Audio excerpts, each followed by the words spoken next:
Okay, hey, how's it going, everyone? My name's Tyler. I started a YouTube channel here probably about 3 years ago. Try to talk about some records and stuff like that, and I kind of never really made any more videos after my initial couple. So after I've seen a few other people posting some videos about some records, I decided to give it another chance, more or less just for myself. But if anyone, finds any interest in this, then that's great. So I'm going to try to keep this fairly quick. Everyone's attention spans are a little shorter these days, but again, my name's Tyler, and I'm on Instagram. I have had my Instagram account kind of devoted to my record collection now for 4 years or so. My name on there is trail_spin, S-P-I-N, for anyone that wants to go check that out. I don't only post records, but every now and then I'll post something on there that's interesting.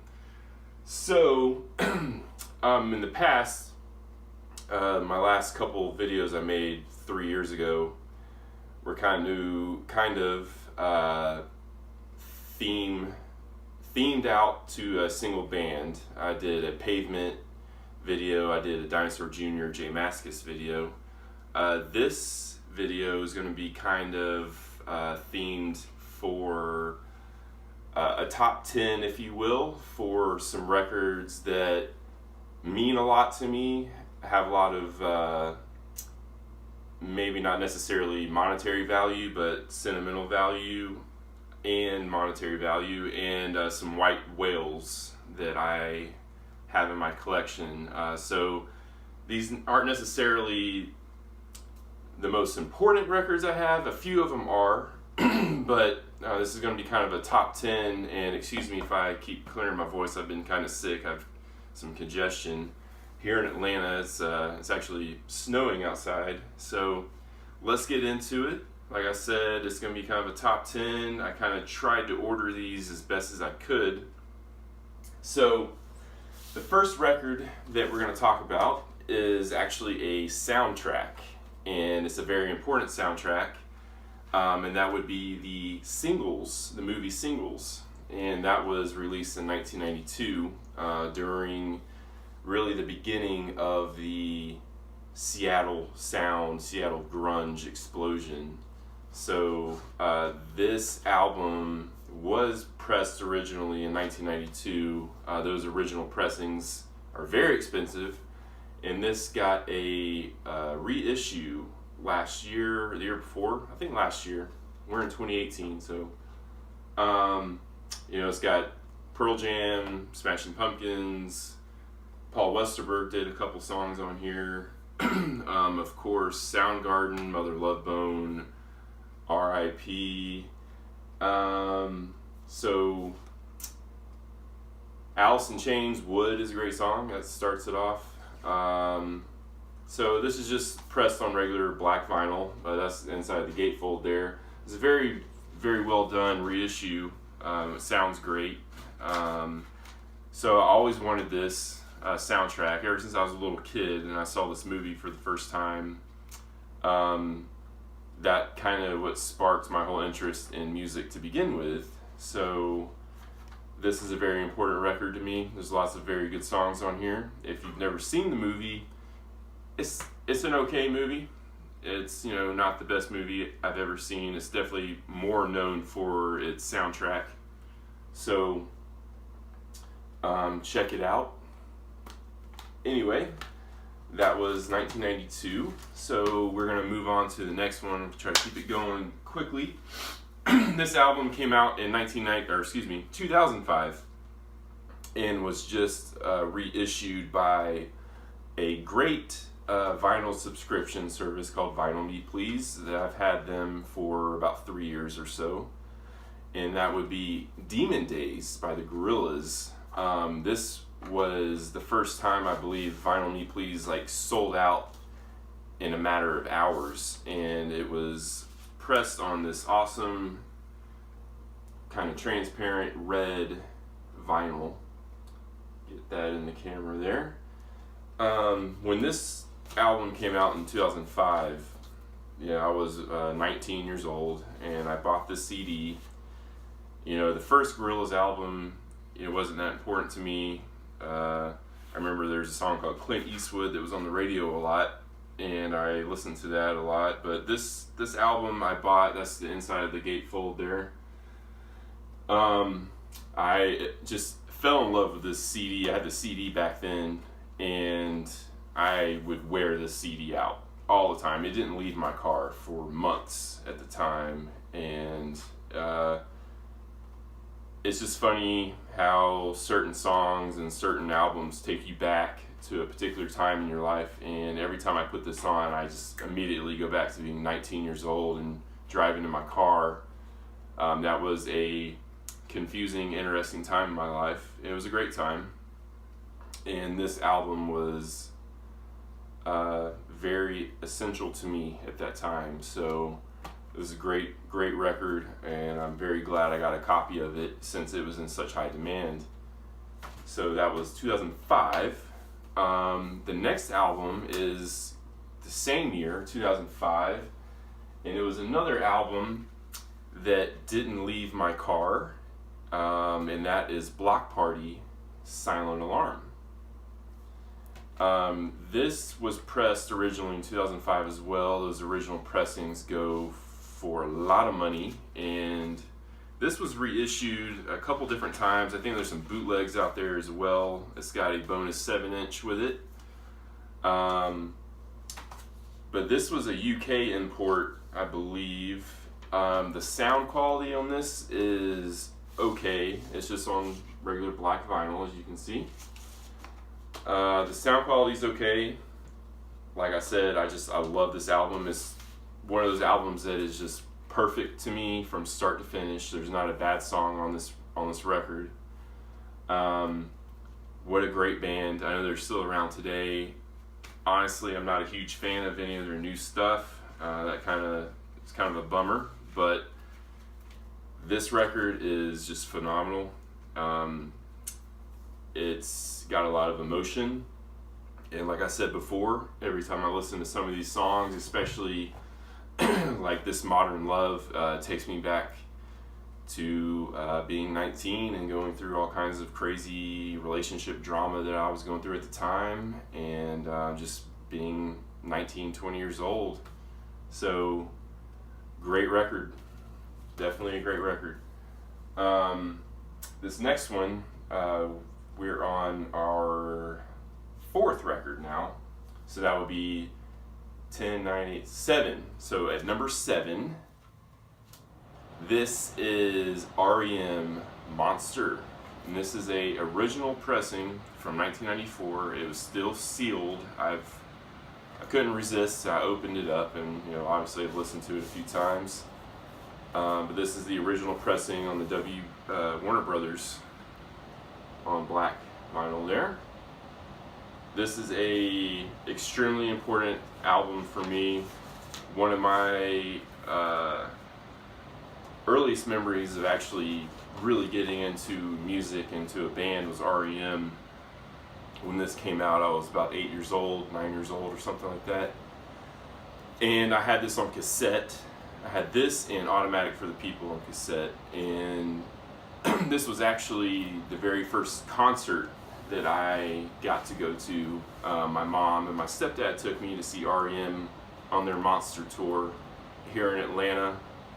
Luscious Jackson opened for them. I have very, very fond memories of that concert. It was great. It changed my life. So,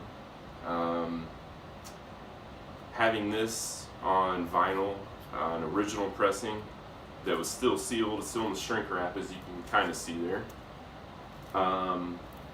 It's just very, very important to me. Maybe this should go higher in the list, but I kind of threw this together really quickly. So that was number 7. REM is a huge band. This may not be their greatest record that they've ever put out, but it's definitely the most important to me. So number 6, we're almost halfway there. We're going to 1999, and that is a smaller known band called Pinback, and this is their second album, Blue Screen Life. As with most of older records that have a higher demand, this was pressed originally, very expensive, was reissued I think 3 years ago for Record Store Day, and that's what this copy is. And I waited in line, got there like 3 or 4 hours early to wait in line to get a copy of this from my local record store, Fantasyland, over here in Atlanta, Georgia. And they had 2 or 3 copies of this, and I thankfully got to snag a copy of it. That's the inside of the gatefold. This is a pretty flawless sounding copy as far as the reissue goes. The sound quality. It's on this really cool black splatter on blue vinyl. It's very cool. It's a great sounding record. Pinback is one of my favorite bands of all time. Rob Crow and Zach Smith. I've seen them live numerous times. Got to meet Rob Crow. He's a great guy, super nice guy. Great band. Very chill, melodic, indie music. So again, it's just, you put these songs just take you back to a time in your life. It was very emotional. So it's a very great record, very great. So that's the top, the first part of the top 10. Now we're gonna get to number 5 on the list, and now I'll admit, this band I really started getting into big time in the past year. I always knew of this band, but never really gave them a proper dive into their catalog, and I'm really glad that I've done so. I just wish I would have done it much earlier. But Granddaddy, this is the 20th anniversary reissue of Under the Western Freeway. That is the inside of the gatefold. Their bass player, Kevin Garcia, tragically passed away last year. Huge bummer. But the inside of this is a great package. They've got a lot of cool pictures, liner notes in this little booklet, and it was pressed as a double LP on blue and yellow, I believe. But there's a little shot of the blue there. So most people would know the song. Can't get the record back in. Most people will know the song AM 180 from the movie 28 Days Later. That's kind of where I first heard Granddaddy. You hear that song in that movie, and you're just instantly like, wow, what is that? So you find out, oh, this band Granddaddy. And when I saw that movie when it first came out, like 12, 13 years ago, I knew that song was Granddaddy, but that's kind of where it ended with me, and I wish I could have gone back and really dove into their music, but because what a great album this is. Jason Little is just an amazing, underrated musician, songwriter. He works a lot with Band of Horses now, I think, and just a great record. If you've never really gotten into much Granddaddy outside of AM 180, I highly suggest it. And that's a great record. And that was released originally in 2000, and that reissue, Under the Western Freeway was originally released in 97, and that's the 20th anniversary. The next album, number 4 on the list, was released in the year 2000, and it's from the same band. This is the Software Slump. This is an original pressing of the Software Slump. This album means a little more to me, so I wanted to get the original pressing of this. I don't think it's been reissued. Maybe it has. But like I said, I really didn't get really into Granddaddy's music until, you know, about a year ago or so, and this, out of their entire catalog, is my favorite album by Granddaddy. You know, the very first track, He's Simple, He's Dumb, He's the Pilot, is just, it's the perfect song, in my opinion. Just the way the song just goes up and down, up and down. It's just, it makes me feel a lot. So anytime music can make you feel something like that, it's very special. But this whole album is just perfect from start to finish. That's the original pressing on black vinyl there. It's pretty heavy duty, probably 180 gram. But I love this record, and I have been wearing this out lately. So those are the two Granddaddy albums. That Software Slump was one of my, you know, big white whale records, if you will. Now the next one, number 3, we're at number 3 in the top 10. This is my favorite album of all time. Hands down, anytime anyone asks me what my favorite record is or favorite album is of all time, this is it. And that is Siamese Dream by Smashing Pumpkins. Smashing Pumpkins are one of my favorite bands of all time, if not probably my favorite. Even though Billy Corgan is kind of weird now, but this is the perfect record in my opinion, and I've got an original pressing here from 1993. There's all kinds of different colors of this record that were pressed back then, and the one that I have is it's on double, is kind of this like orange peach, marbled peach colored vinyl. So on top of that, this album was recorded in my hometown of Marietta, Georgia, at a studio that's no longer around, but it was called Triclops, and the band lived here in Atlanta, Marietta, Georgia, while they recorded this record, and I just think that's a really cool piece of history, because, you know, they just happen to be my favorite band, and it's my favorite record of all time, and it was recorded, you know, right where I grew up. So when this came out, you know, I was pretty young. I was like 7, so I didn't really get it when it first, you know, was released. But when I was about 10, 11 years old is when I really started getting hardcore into Smashing Pumpkins, when Melancholy came out. And then I, you know, got this on CD, and this just instantly became my favorite album ever. And Jimmy Chamberlin is the reason why I started playing drums. Just hearing him play when I was a kid, that made me want to do that. So this is a very, very important record to me, probably the most important, even though it's only number 3. It's just hard to really put a record on vinyl, you know, at number 1. So something had to fall to the wayside. So the next 2 albums are from the same band, and I don't know if you can see behind me this poster. It's a Hum poster, and I got to see Hum play 3 times now, twice here in Atlanta, once in Jacksonville. And between the Smashing Pumpkins and Hum, it's kind of hard to really decide who is my favorite band of all time. I love Hum more than anything.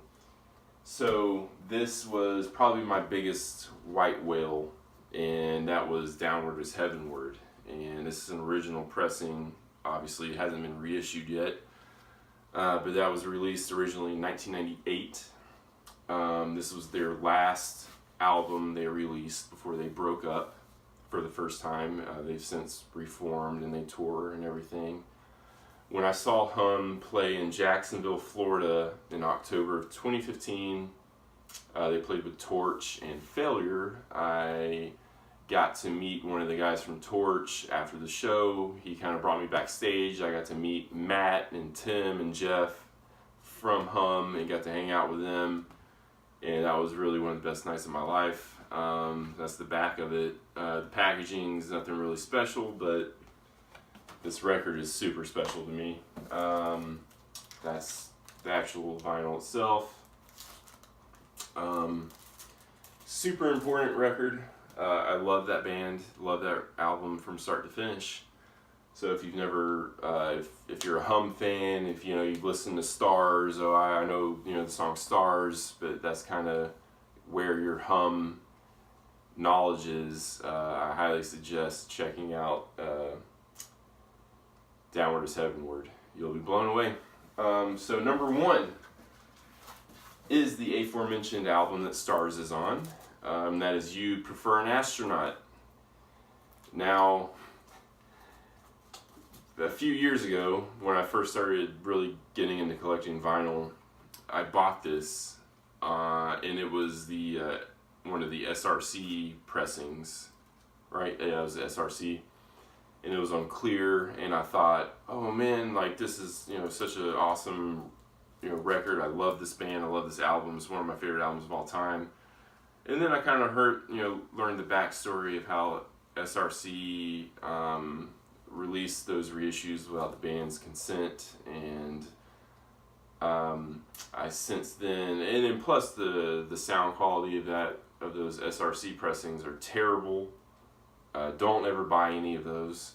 If you can, try to find a reasonably priced copy. This one, I went on, I found an original copy that Matt was selling through Earth Analog that I bought off Discogs. That was the black vinyl copy. And then I probably paid too much money, but I had to have it, and I got a original green pressing of You'd Prefer an Astronaut. So this is the original pressing on green. These are much more rare than the other ones are. So that being said, this has to be the biggest white whale in my collection, just because it is probably the most rare record in my collection. So this is a great record from start to finish. I probably bought this CD when I was in high school, and I just completely wore that CD out, and what can you say? It's a great band. I really hope we hear some new music from Hum coming up here soon. So that being said, that's the top 10. Again, my name's Tyler, and my handle on Instagram is Trail, TRAIL_spin, SPIN.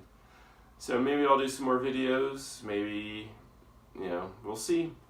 So if you enjoyed this, let me know. If you didn't enjoy it, let me know. But I will try to do better next time and try to come up with some other cool themes of records that I have and kind of show them off. I thought this might be a little more interesting than just like, hey, this is what I bought recently. Even though there's nothing really wrong with that, but So thanks anyway. Enjoy the rest of your week or whatever you're doing in life right now. Peace out.